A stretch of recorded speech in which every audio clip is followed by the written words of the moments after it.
Hello NCU students, welcome to week 5. This week we have a number of learning objectives from chapter 5 in our text that we're working on. We're looking at explaining what project management is. We're going to understand the various methods of organizing projects. We're going to look at knowing how to find that critical path that you put together when you're working on a project. We're going to understand the variables in managing a project, such as time and creativity and the specifications for a project. And we're going to look at completing, or what the task of completing, the initial draft of the project paper that's due, the final project paper, which due is at the end of the term, but something's due this week on that as well. So we're going to spend a few minutes talking about all these things during the overview. One of the best jobs I held was being a program manager for a major automotive system. I worked on exhaust systems, mufflers if you will, but the entire exhaust system. Worked on exhaust systems on Ford trucks. I learned so much about how to manage people and project and resources and money, etc. You know, one of the core skills was knowing how to do Gantt charts, or the opposite of that, or the complementary of that is called PERT charts. And that's just covered some in our chapter. Chapter 5 is all about learning the very basics of project management. So we're looking at the various types of projects: pure projects, functional projects, and that's where most of my experience has been, as more categorized as functional projects, and then matrix-based projects. It's important to know the difference because not all projects need to be structured the same. But we're also learning about the elements of milestones, predecessors, and successors.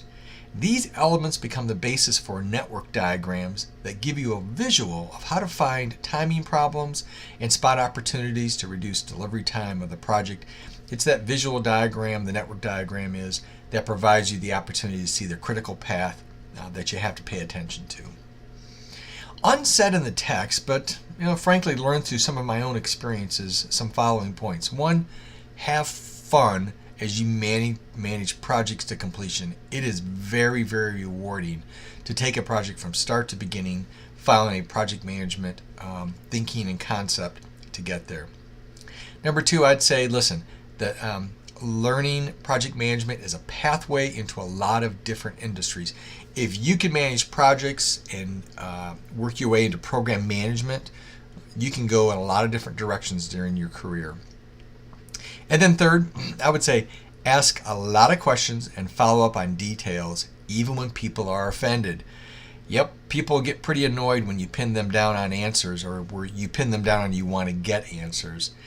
And but you know what? Success in a project is often defined in how well people know what they're doing and the details. And that's the 4th point.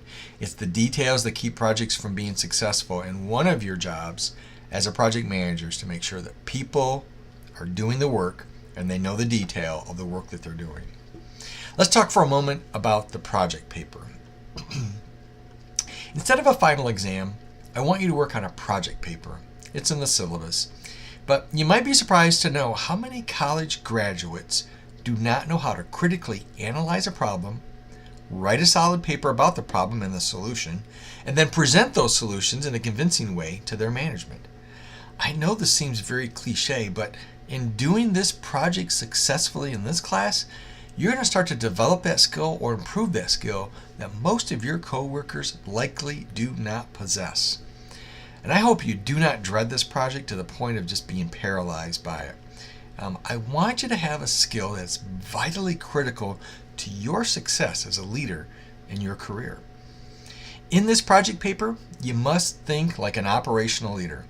As a leader who must know how to define a problem, find relevant solutions based on research, not just opinions, and make some decisions and convince others and plan the implementation. This project is divided into 3 pieces. First, it's the initial draft, and that's due this week.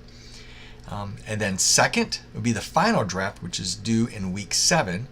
And then maybe the one that many of you are probably dreading, it's just a one-on-one with me in a 10-minute Zoom presentation sometime during week 8. All right? Please read the syllabus for all of the details for each of the parts and the suggested process for developing the paper and the presentation. In the Complete tab for this week, you'll find a suggested template that is already formatted for the paper. It uses APA, and you're going to see a sample paper of the assignment from an unnamed undergrad student at another university, not Northwest. Please note, the sample paper was not a perfect paper, but it was a good one.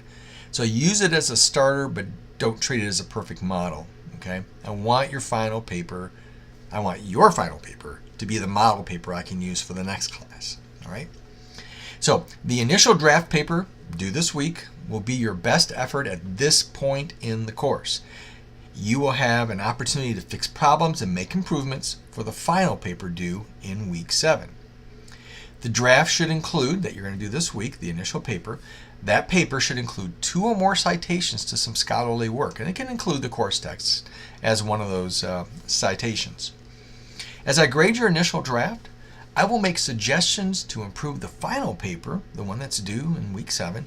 I'll make some suggestions to grade that final paper to make it better in areas such as clarity in writing, increased detail, some APA scholarly style corrections or grammar corrections, and of course, operations management content. I'm looking at all those things. The initial paper must be a total of 7 pages, and it has to be written in APA style. The final paper builds on the initial paper and must be a total of 10 pages, again written in APA style.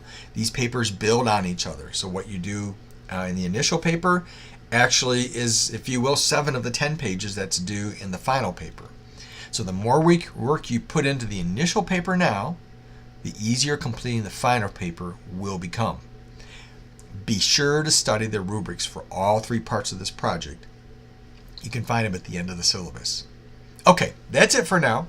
Please be sure to watch this week's devotional and catch all of the required and the attend tabs, and those videos and articles that are on there. Remember, God is on his throne. He's always been and he always will be. Have a great week.